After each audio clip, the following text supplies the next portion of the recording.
दोस्तों, competition academy के YouTube portal पे आपका स्वागत है। उम्मीद करते हैं कि आप सभी लोग अच्छे होंगे, आपका पेपर अच्छा हुआ होगा। और प्रथम पाली के जो प्रश्न आए थे उन प्रश्नों की बात अगर करें तो हमारे पास केवल 30-35 प्रश्न ही लोगों के अभी तक आ पाए हैं। और ये वीडियो डालने का मकसद सिर्फ और सिर्फ यह है कि आप लोग भी जुड़ें और जितने लोग वीडियो देख रहे हैं वो कमेंट करके या फिर इस दिए गए नंबर पर, इस व्हाट्सएप पर आपको जितना याद हो प्रथम पाली का वो ज़रूर लिख कर भेजें कि सर ये प्रश्न आए थे, तो उस पर एक विस्तृत वीडियो फिर से बनाया जा सके जिससे बहुत सारे लोग उसका मिलान कर सकें।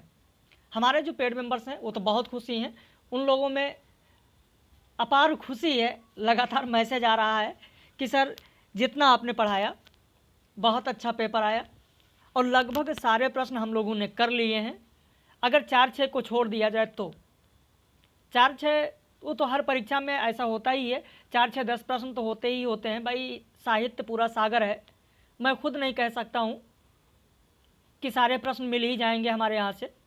तो 4-6 प्रश्न नहीं मिले हैं लोगों को, बाकी तो लगभग सारे प्रश्न लोगों को मिल गए और लोगों ने कर लिया। बहुत अच्छी बात है और बहुत खुशी है। जिन लोगों ने प्रश्नों को बताया है कि सर यहाँ से प्रश्न आए थे, सिर्फ वही जिक्र यहाँ पर कर रहे हैं। जैसे शिवपालगंज किस उपन्यास में चित्रित है, तो राग दरबारी में है। जब राग दरबारी पढ़ाया गया, देखिए उपन्यास जितने भी आपके पाठ्यक्रम में लगे हैं लगभग सभी से प्रश्न पूछे गए हैं। तमस से प्रश्न पूछा गया है, मैला आंचल से प्रश्न पूछा गया है, शेखर एकजीवनी से प्रश्न पूछा गया है। अमृतलाल नागर के जो उपन्यास हैं उनको क्रम में लगाने के लिए प्रश्न आया था। बहुत ही एक तरीके से कह सकते हैं साधारण पेपर था, कोई बहुत ज़्यादा कठिन नहीं था, लेकिन साधारण उन्हीं लोगों के लिए है जिन लोगों ने अच्छे से पढ़ा है। कविता क्या है, जो निबंध है वो चिंतामणि के किस भाग में संकलित है, तो भाग 1 में है। इसमें कुल 17 निबंध संकलित है। जब मैंने आप लोगों को पढ़ाया था, अभी भी आपके पास PDF है, आप देख सकते हैं, तो मैंने आपको पूरा विस्तृत बताया था कि इसमें 17 निबंध संकलित हैं, 10 मनोविकार पर संबंधित हैं, 7 साहित्य से संबंधित हैं और इन 7 में से ही एक निबंध है कविता क्या है। तो इस तरीके से जितना पढ़ाया गया आप लोगों को पूरा विस्तृत पढ़ाया गया है। कौन सा शब्द तद्भव नहीं है, तो इसमें कवि तद्भव नहीं है जिन्होंने भेजा है। और एक चीज़ ध्यान रखिएगा, यह आप ही लोगों के द्वारा भेजा गया प्रश्न है, तो जिसने जो बताया है उसी आधार पर यहाँ पर बताया जा रहा है। तो खेत दिया था, कवि दिया था, राय दिया था, दाहिना दिया था। इनमें से कवि तद्भव नहीं है, बाकी खेत तद्भव है जिसका क्षेत्र होता है तत्सम, राय का राजा होता है, दाहिना का दक्षिण होता है, तो यहाँ पर कवि उत्तर होगा। कांता प्रसाद गुरु के अनुसार हिंदी भाषा का क्रम क्या है, जिसमें लोगों ने जो विकल्प भेजा है वो इस तरीके से 4 बताया गया है कि नागर हिंदी था, सौरसैनी था, पश्चिमी हिंदी था, वर्तमान हिंदी था। कांता प्रसाद गुरु की जो रचना है हिंदी व्याकरण, अगर पेज नंबर 29 आप देखेंगे तो एक पूरा चार्ट बना हुआ है और उस चार्ट में आप देखें कि सबसे पहले उन्होंने कहा कि सौरसैनी है, सौरसैनी के बाद उसकी जो शाखाएं हैं उसमें उन्होंने बताया नागर हिंदी का विकास हुआ, नागर हिंदी के बाद पश्चिमी हिंदी और फिर वर्तमान हिंदी। तो इस तरीके से पहले होगा सौरसैनी, फिर होगा नागर, उसके बाद पश्चिमी हिंदी और फिर वर्तमान हिंदी। ऐसे चंदनवाला रास किसकी रचना है, बहुत बार परीक्षा टेस्ट सीरीज में आप लोगों को कराया गया है कि 35 छंदों का यह खंड काव्य 1200 ईस्वी में प्रकाशित हुआ, आशगु कवि की रचना है, पूरा विस्तृत कराया गया है। ऐसे ही अगर कविताओं में देखें तो प्रिय प्रवास से 4 कथन दिए गए हैं, कौन सा कथन प्रिय प्रवास का नहीं है, कुछ इस तरीके का प्रश्न पूछा गया है। अगर आपको याद है तो आप हमारे दिए गए नंबर पर व्हाट्सएप करके पूरा प्रश्न भेज सकते हैं ताकि रात तक एक विस्तृत वीडियो आप लोगों तक पहुंचाया जा सके। कहानी में कथावस्तु में जो गांव आए हैं उन गांवों के मिलान के लिए भी एक प्रश्न था। उसके अलावा नाटक में आप देखेंगे तो चाणक्य का कथन दिया गया था, कुछ इस तरीके का प्रश्न था, लोगों ने बताया है। आगे की जो रचनाएं हैं उन रचनाओं का क्रम पूछा गया था, कौन कौन सी रचनाएं हैं, लोगों ने अभी तक नहीं बताया है। खैर अभी बहुत सारे लोग परीक्षा देकर लौट रहे हैं, रास्ते में हैं, कोई कहीं पर है, तो सारे प्रश्न नहीं मिल पा रहे हैं, लेकिन शाम तक जैसे ही सभी प्रश्न मिलते हैं उस पर एक विस्तृत वीडियो आपको दिया जाएगा। यदि आपको याद है तो आप इस दिए गए नंबर पर व्हाट्सएप करके प्रश्न को लिखकर आप भेज सकते हैं। ऐसे आर्य भाषा परिवार की कौन सी भाषा नहीं है, अब कौन कौन सी भाषाएं उसमें नहीं दी गई थी उनके बारे में आप ज़रूर बताएं। वैसे जब मैंने पढ़ाया है तो शतम के तहत जो 4 भाषाएं आई हैं वो मैंने बताया है, केतुम के तहत जो 6 भाषाएं आती हैं वो मैंने बताया है, और उसके अलावा आर्य भाषा परिवार के तहत कौन कौन सी आती हैं, उसके अलावा भी इसमें जो 4 भाग हैं इन भागों के अंतर्गत भी मैंने आप लोगों को पढ़ाया है। तो विकल्प में क्या था एक बार ज़रूर बताइएगा। परिंदे कहानी संग्रह में कितनी कहानियाँ संकलित हैं, जब मैंने आपको परिंदे कहानी निर्मल वर्मा का पढ़ाया है तो मैंने आपको बताया था कि परिंदे कहानी जो आपके पाठ्यक्रम में है वो तो है ही है, परिंदे कहानी संग्रह भी है जिसमें 7 कहानियाँ संकलित हैं, 1960 ईस्वी में प्रकाशित हुआ।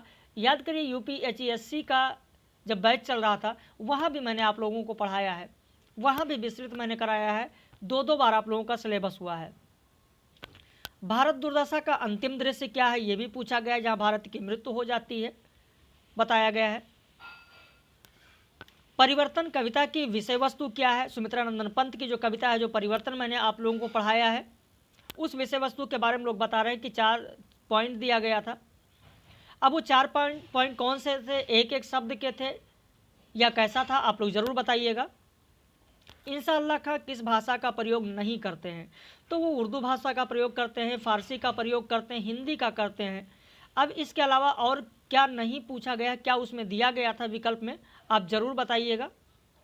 निर्गुण कवि कौन नहीं है, उनमें से जो विकल्प बताए गए उनमें से ईश्वर दास होंगे जो सगुण भक्ति काव्यधारा के तहत आते हैं, आचार्य रामचंद्र शुक्ल जी ने माना है। दिनकर की रचना जो उर्वशी है, उर्वशी से भी प्रश्न पूछा गया है। अब वो कैसा प्रश्न था, क्या था, एक बार अगर जिसको भी याद है वो ज़रूर बताएं। ऐसे निराला की राम की शक्ति पूजा से प्रश्न पूछा गया है। मैला आंचल में पात्रों से प्रश्न पूछा गया है, कौन से पात्र इसमें हैं या कौन से नहीं है, कुछ इस प्रकार के प्रश्न। शेखर एक जीवनी से भी पात्र पर आधारित प्रश्न पूछा गया। प्लेटो और कॉलरिज की रचना पूछी गई। जो सारी चीज़ें आपके पास PDF हैं उन PDF में आप देख लें, वो सारे प्रश्न आपको मिल जाएंगे। अगर आपको याद है तो एक बार प्रश्न जरूर बताएं। तुलसीराम की जो जीवनी या आत्मकथा पर आधारित है, शायद मुर्तहिया से पूछा गया है प्रश्न। तमस उपन्यास से भी प्रश्न पूछा गया है। लाला श्रीनिवास दास का उपन्यास कौन सा है या उपन्यास की विषय वस्तु क्या है, कुछ इस प्रकार का प्रश्न लोगों ने कहा कि पूछा गया है। हजारी प्रसाद द्विवेदी के रचनाओं का क्रम क्या है। उसके अलावा रीतिकाल में भिखारी दास आदि कवियों की रचनाओं को क्रम से लगाना, जैसे भिखारी दास हैं, चिंतामणि हैं, देव हैं, इनकी रचनाओं को दिया गया है। अब कौन कौन सी हैं प्रश्न अगर आपको याद है तो ज़रूर व्हाट्सएप पर बताइएगा आप। वहीं झूठा सच उपन्यास में किन विषयों की चर्चा है। नई कहानी के प्रवर्तक कौन है, तो अज्ञेय हैं जो तारसप्तक द्वितीय जब प्रकाशित हुआ या दूसरा तारसप्तक का प्रकाशन हुआ वहीं से नई कविता प्रारंभ होती है। तो कई लोगों ने कहा कि नई कहानी दिया है, कई लोगों ने कहा कि नई कविता दिया हुआ है, तो इसलिए मैंने यहाँ पर यह दिया है। वैसे प्रश्न क्या था एक बार ज़रूर बताइएगा। सुधिया उस चंदन की वन की, याद करिए जब UPHESC असिस्टेंट प्रोफेसर का बैच चल रहा था जिसमें सुधिया उस चंदन की वन की है, वहाँ मैंने आपको पढ़ाया है विष्णुकांत शास्त्री का। तो उसकी जो भूमिका लिखा है उसी भूमिका में मैंने बताया कि वो जो पंक्ति हो गिरजा कुमार माथुर की पंक्ति है। और शायद ये प्रश्न पूछा गया है, किसी ने बताया कि सर विष्णुकांत शास्त्री की रचना सुधिया उस चंदन के वन की शीर्षक पंक्ति किसकी कविता से है, तो गिरजा कुमार माथुर की है। भारतेंदु युग के लेखकों को जितनी सफलता निबंध लिखने में मिली उतनी नाटक या कविता में नहीं, किसने कहा है, तो रामविलास शर्मा ने कहा है। ठुमरी कहानी संग्रह में कौन संकलित नहीं है, तो ठुमरी में तीसरी कसम भी है, रसप्रिया भी है, पंचलाइट भी है, लेकिन आदिम रात्रि की महक नहीं है। आदिम रात्रि की महक नाम से एक अलग ही कहानी संग्रह है। कई उपन्यासों का प्रकाशन क्रम भी दिया गया था। अब वो कौन कौन से हैं अगर आपको याद है तो जरूर बताइएगा। चंद्रबरदाई ने पृथ्वीराज रासों में किस छंद का प्रयोग सबसे अधिक किया है, तो छप्पय का प्रयोग सबसे अधिक किया है। छप्पय का प्रयोग सबसे अधिक किया गया है, छप्पे का प्रयोग सबसे अधिक किया गया है, इसीलिए उन्हें छप्पयों का राजा भी कहा गया है। तो मेरे पास इतने ही प्रश्न अभी तक आए थे, तो मैंने कहा आप लोगों तक पहुंचा देते हैं, बहुत सारे लोग इंतजार करते हैं।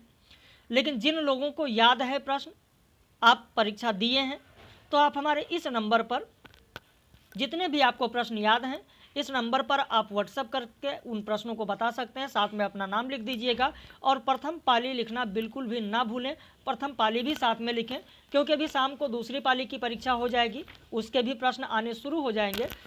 तो आप लोग ज़रूर भेजें ताकि रात तक आप लोगों को उसका विस्तृत वीडियो उपलब्ध कराया जा सके। जो नए लोग हैं वो चैनल को सब्सक्राइब कर लें ताकि जब भी वीडियो पब्लिश किया जाए तो उसका नोटिफिकेशन उन लोगों को ज़रूर मिले। तो बाकी हम लोग रात में फिर मिलेंगे विस्तृत प्रश्नों के साथ, और आपका सहयोग ज़रूर, आप अपना सहयोग ज़रूर दें। प्रश्नों को लिखकर ज़रूर भेजें अगर आपको याद है तो, या कमेंट करके ही आप बताएं।